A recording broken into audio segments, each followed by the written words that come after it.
Kembali kami datang ke hadirat-Mu Bapa, kami mengucap syukur buat hari ini. Kau izinkan kami Tuhan bisa menikmati hidup kami hari ini semua karena anugerah-Mu Tuhan. Biar Roh Kudus jamah kami, pribadi lepas pribadi untuk terus kami memiliki roh yang terus menyala-nyala dalam Tuhan. Dalam apapun yang kami hadapi dalam hidup ini hari-hari ini Tuhan.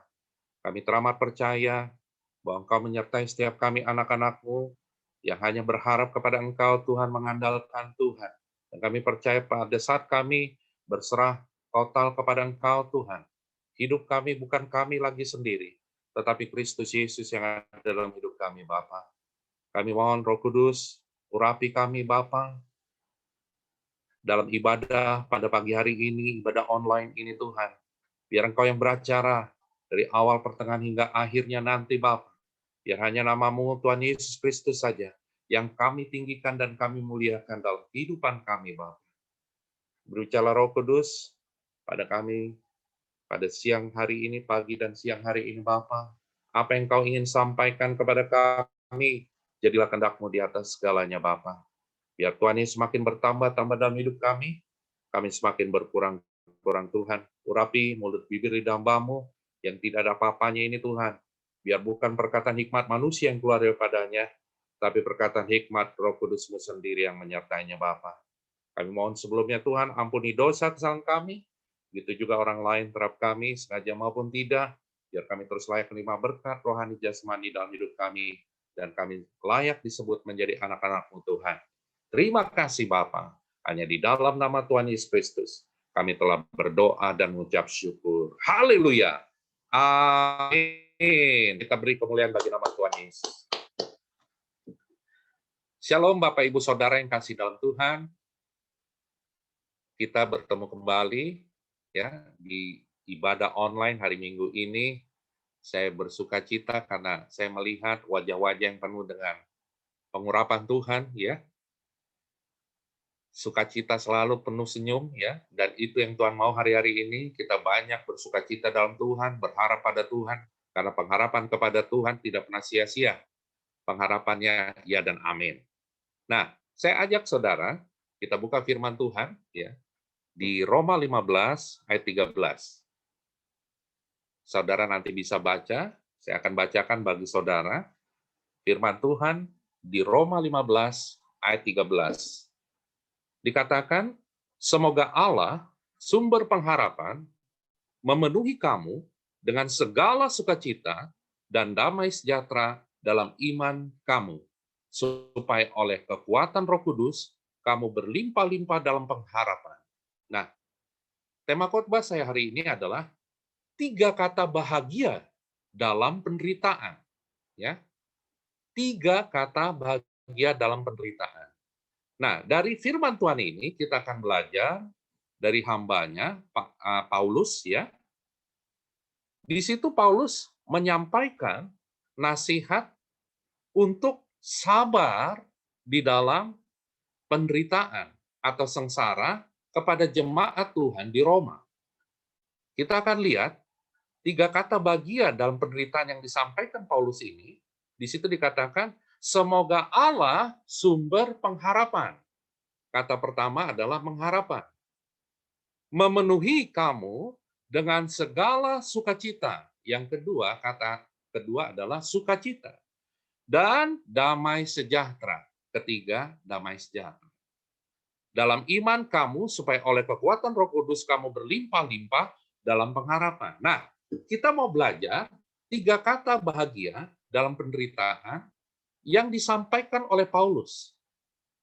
Karena hari-hari ini banyak orang sedang mengalami yang namanya penderitaan, sengsara, tekanan, kekhawatiran, ketakutan, tapi di saat yang sama firman Tuhan katakan bahwa pengharapan, sukacita, dan damai sejahtera Tuhan itu menyertai kepada setiap umatnya yang percaya dan mengandalkan Dia. Nah, saya ajak saudara satu-satu kita akan baca, kita akan kupas 3 kata bahagia dalam penderitaan ini. Yang pertama adalah pengharapan. Ya. Tuhan ingin supaya kita hidup berlimpah-limpah dalam pengharapan. Apa yang dimaksud dengan hidup berlimpah dalam pengharapan? Yang pertama adalah kita percaya pada semua janji Allah dalam Alkitab. Apakah saudara masih percaya kepada setiap janji Allah dalam firman Tuhan di Alkitab ini? Atau saudara sudah mulai agak, wah, benar nggak ya? Benar nggak ya? Kayaknya firman Tuhan ini kalau dalam kehidupan kenyataan yang saya hadapi, nggak sesuai nih janji firman Tuhan. Saya mau katakan kepada saudara, di Yesaya 55 ayat 11 dikatakan, demikianlah firmanku, yang keluar dari mulutku tidak akan kembali kepadaku dengan sia-sia, tapi akan melaksanakan apa yang kukehendaki, dan akan berhasil dalam apa yang kusuruhkan padanya. Jadi dengan kata lain, waktu Tuhan berfirman, firman-Nya pasti digenapi. Tuhan tidak pernah tidak menggenapi firman-Nya. Dia akan menggenapi firman-Nya. Cuma masalahnya adalah kita sebagai umat-Nya masih kurang percaya kan janji firman Tuhan ini. Makanya kita tidak hidup berlimpah dalam pengharapan-Nya. Tuhan mau pada saat kita mengalami tekanan, penderitaan ini, kita tetap percaya bahwa pengharapan kepada Dia itu tetap yes, janji firman Tuhan, ya dan amin. Makanya kenapa Paulus menguatkan jemaat di Roma? Supaya apa? Mereka tetap fokus kepada Tuhan. Bukan fokus kepada masalah. Memang masalah akan dihadapi. Tapi ingat, permasalahan pencobaan yang kamu hadapi tidak akan melebihi daripada kekuatanmu. Itu janji firman Tuhan. Tapi seringkali kita berpikir gini, kayaknya pencobaan yang saya hadapi melebihi dari kekuatan saya. Pencobaan malah bertubi-tubi datang kepada saya. Mungkin ada yang sudah bekerja maksimal, tapi akhirnya dirumahkan, akhirnya di PHK, atau mungkin keuangannya sedang berkurang, sehingga untuk memikirkan orang lain, udah nggak mungkin. Atau mungkin saudara berpikir gini, saya sudah giat-giat sama Tuhan, saya sudah membaca firman Tuhan, saya sudah berdoa muji nyembah Tuhan, tapi yang saya lihat janji firman Tuhan belum digenapi. Yang saya mau ajak kepada saudara bahwa janji Allah atau janji firman Tuhan itu pasti digenapi kalau kita tetap percaya kepada Dia. Orang percaya karena melihat, tapi Tuhan mau mengajak kita percaya dengan iman. Jangan percaya seperti Thomas. Thomas percaya karena melihat dulu. Nah, Tuhan mau kita percaya dengan iman.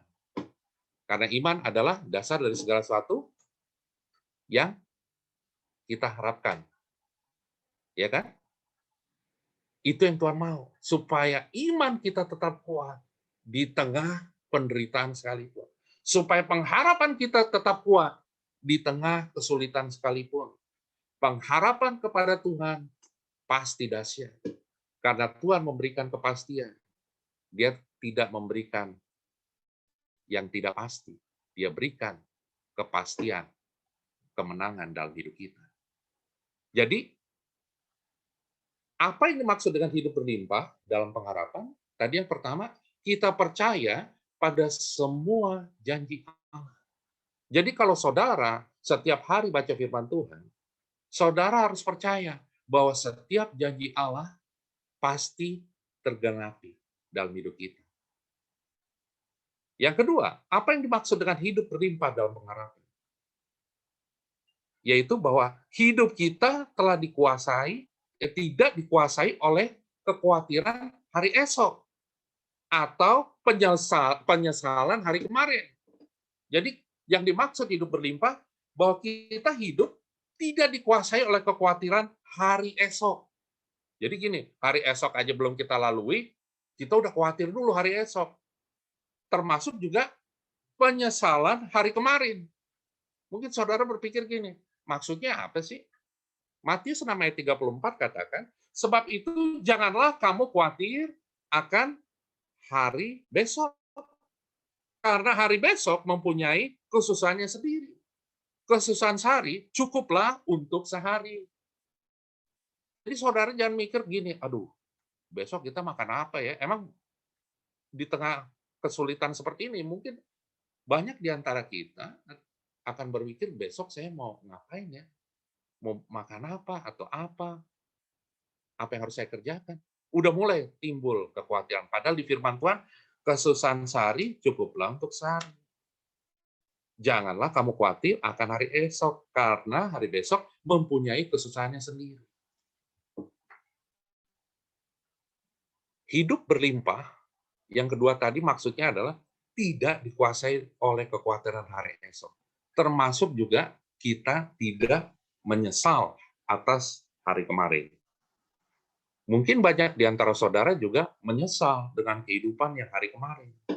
Atau beberapa bulan yang lalu, beberapa tahun yang lalu.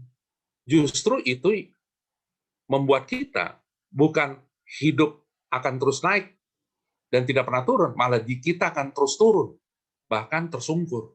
Karena kenapa? Kita selalu menyesal akan hari kemarin atau hari yang lalu.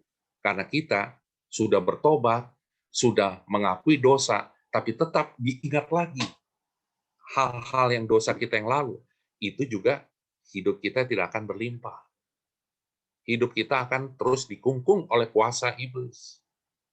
Sehingga hidup kita bukan kita lagi sendiri, tapi bukan lagi Kristus Yesus dalam hidup kita, tapi diri kita sendiri, ngandelin kekuatan sendiri.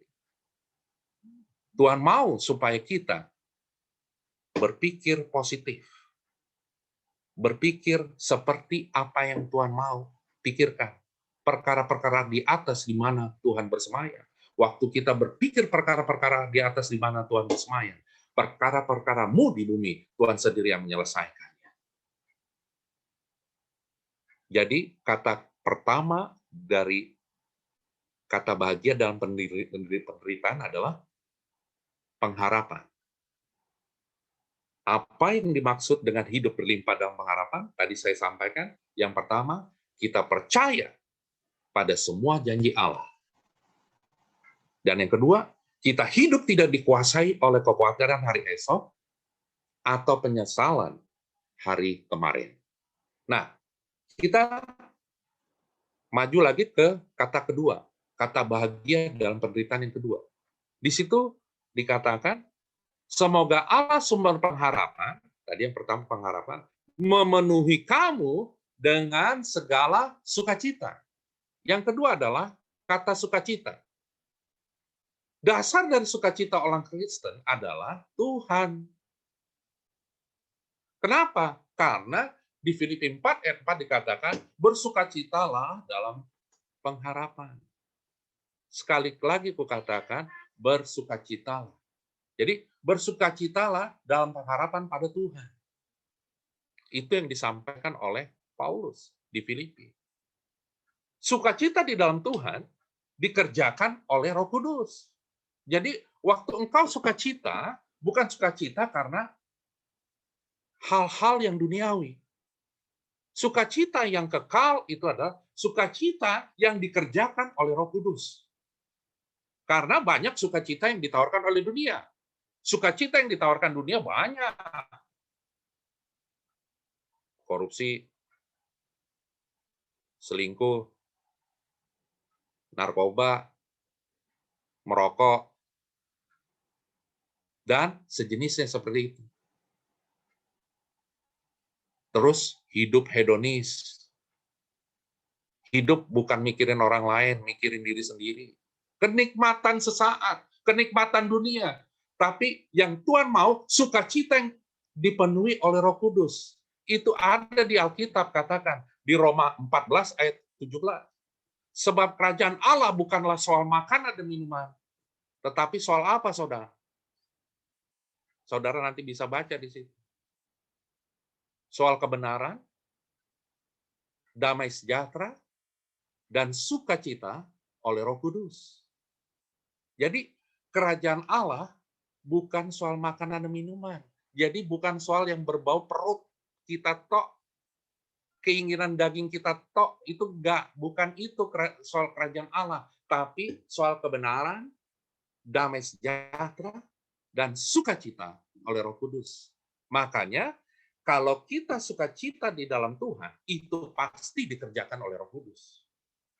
Bukan dikerjakan dengan kekuatan kita, bukan dikerjakan dengan kuasa iblis atau kuasa duniawi.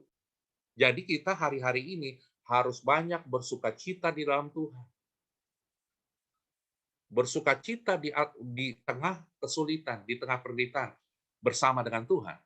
Pasti Roh Kudus menguatkan kita. Dan Tuhan akan berikan jalan pada saat tiada jalan. Dan Tuhan akan buka pintu-pintu berkat, pintu-pintu mujizat yang kamu tidak pernah lihat dengan mata, yang kamu tidak pernah dengar dengan telinga, dan tidak pernah timbul dalam hatimu. Semua yang disediakan bagi kita, orang-orang yang mengasihi Dia. Jadi hari-hari ini, saudara, bersukacitalah senantiasa, ya kan? Tetaplah berdoa dan mengucap syukurlah dalam segala sesuatu, sebagaimana dikehendaki Kristus Yesus bagi kamu. Kalau orang sukacita bukan kelihatan cuma ketawa tok, bukan. Roh kita terlihat, terpancar di wajah kita, wajah penuh dengan kemuliaan Tuhan. Makanya saya perhatiin di sini, wajahnya penuh kemuliaan Tuhan nggak ya? Saya lihat wajah penuh kemuliaan Tuhan. Setiap hari doa, malam, ya, jam 9 doa, saya salut. Ini dengan teman-teman di sini, tiap hari doa.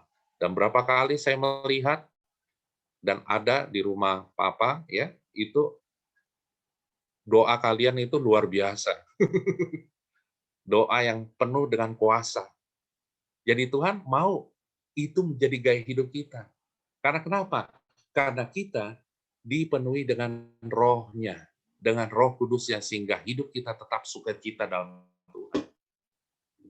Nah, orang yang penuh sukacita mampu menghadapi segala tantangan tanpa takut dan mengeluh.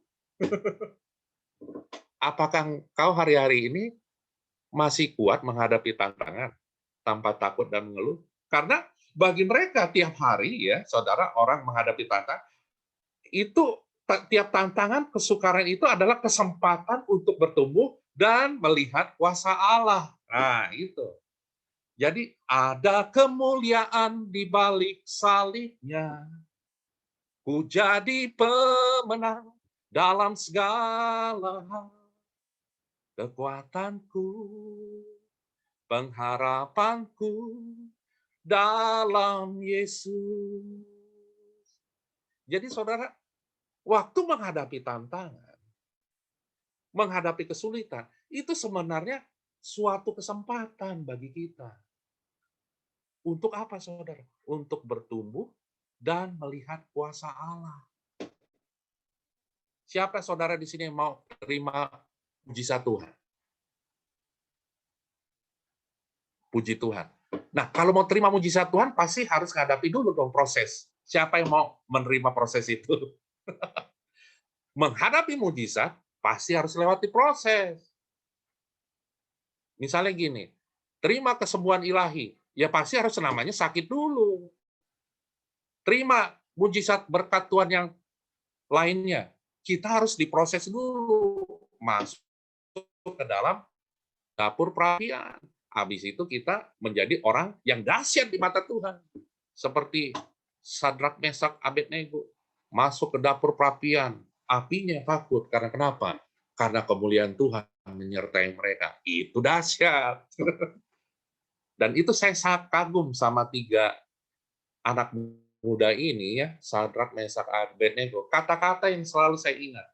Sekalipun Allah yang kami sembah tidak menolak, tapi kami tidak akan menyembah Tuanku Raja. Dahsyat, men. Itu dia menghadapi tantangan. Dia menghadapi ketakutan kalau secara manusia. Tapi justru itu kesempatan bagi mereka untuk melihat apa? Mereka bertumbuh dalam iman dan mereka kuasa Allah. Dan itu hari-hari ini yang Tuhan akan kerjakan bagi hidup kita semua, saudara. Semakin ditekan, kita semakin terus naik. Semakin ditekan, kita banyak terus memuji nyembah Tuhan. Kita bersyukur pada Tuhan. Kita bermasmur pada Tuhan. Kita lakukan firman Tuhan. Terus ditekan lagi, makin naik. Makanya iblis paling tidak senang melihat orang-orang yang sukacita dalam Tuhan. Yang berharap pada Tuhan. Karena kenapa? Karena mereka tetap berharap pada Tuhan sehingga kuasa iblis tidak mampu menyerang mereka. Dan saya percaya saudara di sini karena berharap dan juga memiliki sukacita dalam Tuhan, iblis pun juga takut menghadapi saudara. Peperangan kita bukan lawan darah dan daging. Peperangan kita dengan musuh di udara, yaitu dengan kuasa iblis. Jadi yang pertama tadi apa kata bahagia dalam penderitaan? Yang pertama adalah pengharapan. Yang kedua, sukacita. Nah, yang ketiga, di situ dikatakan di Roma 15 ayat 13, semoga Allah sumber pengharapan memenuhi kamu dengan damai sejahtera. Oh, nih. Kata ketiga, kata bahagia dalam penderitaan yang ketiga adalah damai sejahtera. Shalom. Shalom. Makanya selalu kita waktu kita bertemu satu dengan lain atau kita dalam ibadah sering kita katakan shalom. Saya kalau melakukan WhatsApp sering banyak katakan shalom. Karena kenapa? Kita lepaskan damai sejahtera kepada setiap orang yang kita temui. Nah, damai sejahtera itu ditentukan oleh beberapa hal, saudara. Yang pertama adalah damai sejahtera ditentukan oleh hubungan kita dengan Allah. Apakah hari-hari ini kita memiliki hubungan dengan Allah, dengan Tuhan itu benar? Atau sudah mulai melemah? Atau kita sudah mulai kendor? Atau kita sudah mulai menjauh daripada Tuhan karena akibat tekanan penderitaan yang dihadapi? Makanya saya waktu baca artikel di online, media online, ada dikatakan Perdana Menteri Jepang mengangkat satu menteri namanya Menteri Kesepian. Saya bingung, saya pikir apaan? Baru pertama kali mungkin dalam sejarah di dunia kali ya. Ini pemikiran saya. Masa ada menteri kesepian? Karena kenapa? Karena di Jepang ternyata banyak orang bunuh diri. Melebihi dari orang-orang yang meninggal karena COVID. Yang saya baca itu sekitar lebih dari 3 kali lipat dari orang yang meninggal karena COVID sepanjang pandemi ini. Karena kenapa? Karena hilang damai sejahtera. Karena hilang sukacita, pengharapan dalam Tuhan. Lihat dampaknya, saudara. Waktu engkau hilang pengharapan, sukacita, damai sejahtera Tuhan, ujung-ujungnya apa? Bisa kita melakukan hal yang tidak sesuai dengan firman Tuhan tadi. Makanya kita damai sejahtera itu ditentukan hubungan kita dengan Allah. Yohanes 14 ayat 27 dikatakan, damai sejahtera ku tinggalkan bagimu. Damai sejahtera-Ku kuberikan kepadamu, dan apa yang kuberikan tidak seperti yang diberikan oleh dunia kepadamu.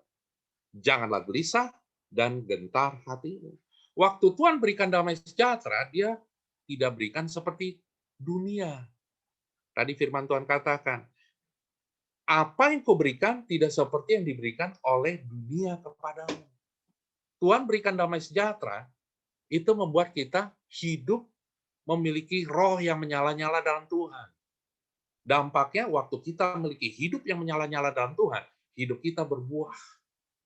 Dari buahnya lah kita bisa melihat hidup orang itu. Kalau hidupnya berbuah, pasti buahnya manis. Karena kenapa? Karena dipenuhi dengan damai sejahtera Allah, dengan kuasa Allah. pasti buah yang ada dalam orang itu, buahnya pasti manis.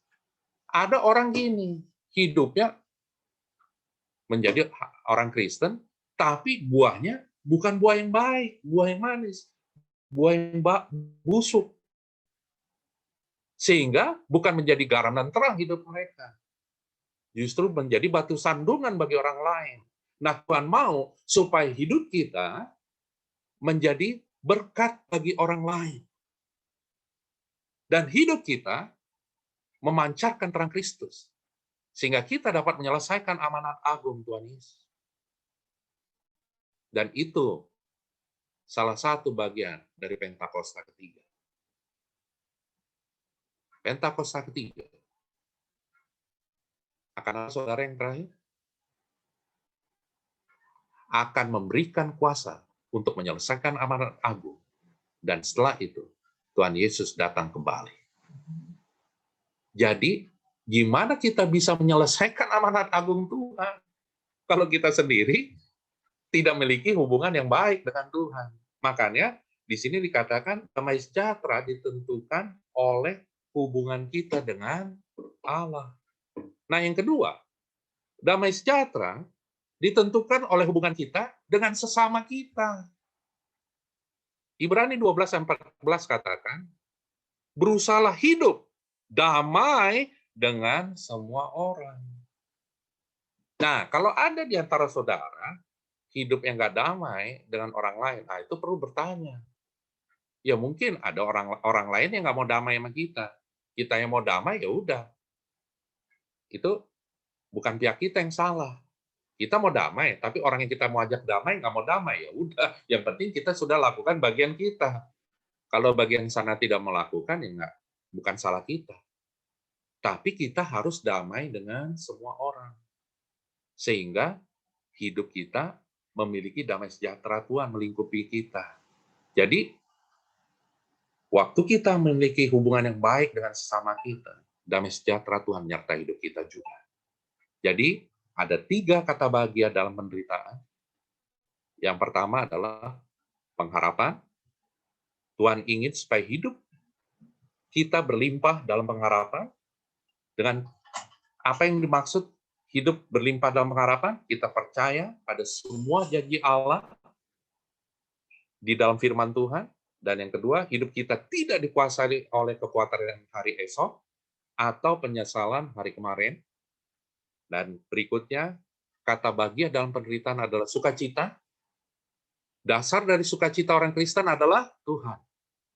Sukacita di dalam Tuhan dikerjakan oleh Roh Kudus. Nah, bagi mereka yang penuh sukacita, mampu menghadapi segala tantangan tanpa takut dan mengeluh. Justru tantangan inilah yang membuat mereka bertumbuh dan melihat kuasa Allah. Itu kesempatan bagi mereka untuk bertumbuh dan melihat kuasa Allah. Dan yang terakhir, itu damai sejahtera. Damai sejahtera ditentukan oleh beberapa hal, yaitu hubungan kita dengan Allah, hubungan kita dengan sesama, dan juga yang terakhir, hubungan kita dengan diri sendiri. Kita harus damai dengan hidup kita, sehingga hidup kita bukan kita lagi sendiri, tetapi Kristus Yesus yang ada dalam hidup kita. Biarlah firman Tuhan hari ini menjadi kekuatan rema bagi saudara. Saya undang saudara kita berdoa.